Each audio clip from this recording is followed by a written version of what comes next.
and meets the eye. Autobots wage their battle to destroy the evil forces of the Decepticons, the Transformers.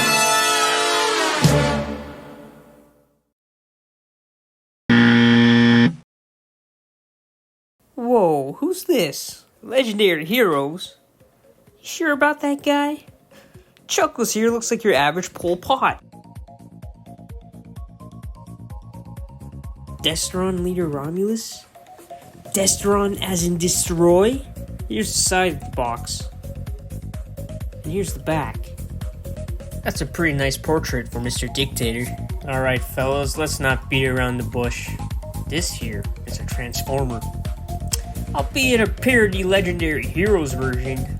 Similar to something like, I don't know, Diaclone or Super Sentai. It's not official in any way, but a knockoff. A hocus pocus.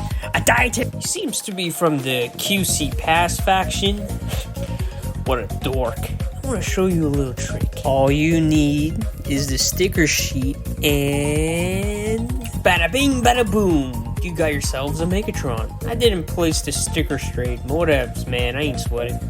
Now, this is probably the best chug scale Megatron to date. Zero kibble. Accurate robot mode. And above par articulation. For a Transformer, of course. There's a small gap in the back there, but it really isn't an issue, as it's hidden very well. Now, one thing that seems off is the face color. It's a bit pale with a sort of a green hue. There are visible metal pieces throughout. Crotch area and the feet are most noticeable.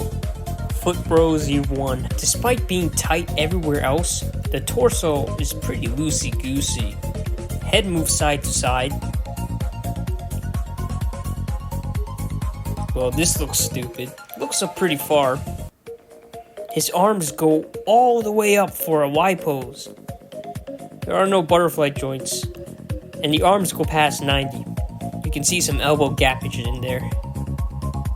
The biceps swivel all the way around. He hit that arm cross pose pretty well.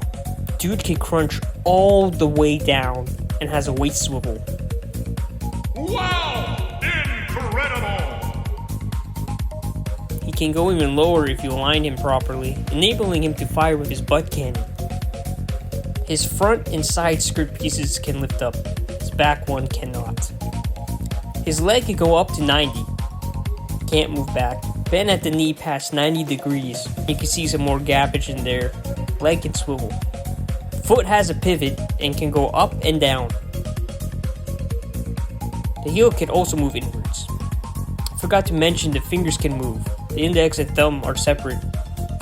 There's also a swivel at the wrist and can move up and down. Romulus comes with 3 alternative face plates and 3 weapons.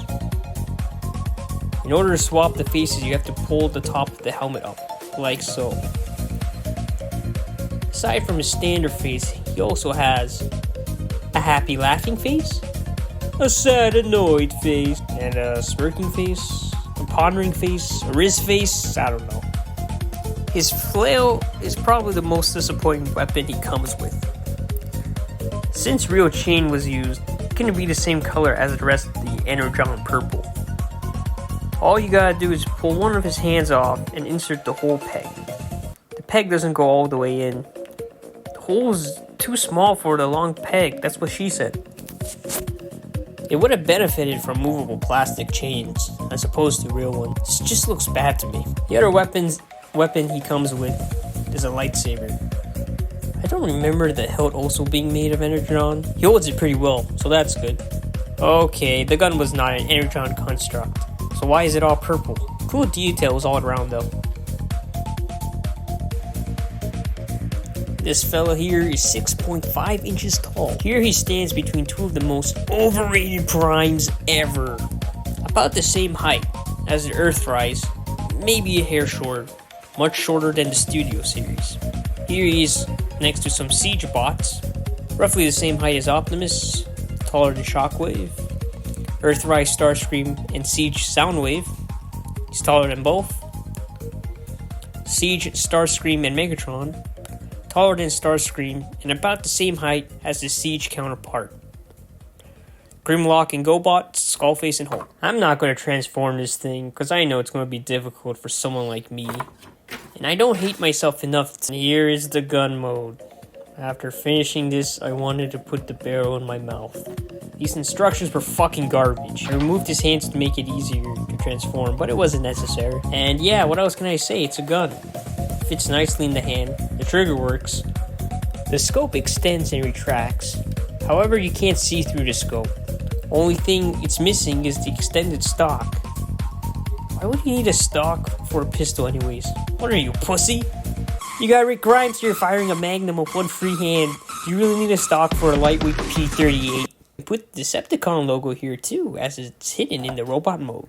There you have it. Now you too can go to your local police station with confidence. It's time to make those Autobots pay. Here he is next to Gun Shockwave. Okay, I'm done. There is some room for improvement, like the height, but overall, a pretty good rendition of G1 Megatron. The skirt sits a bit high also.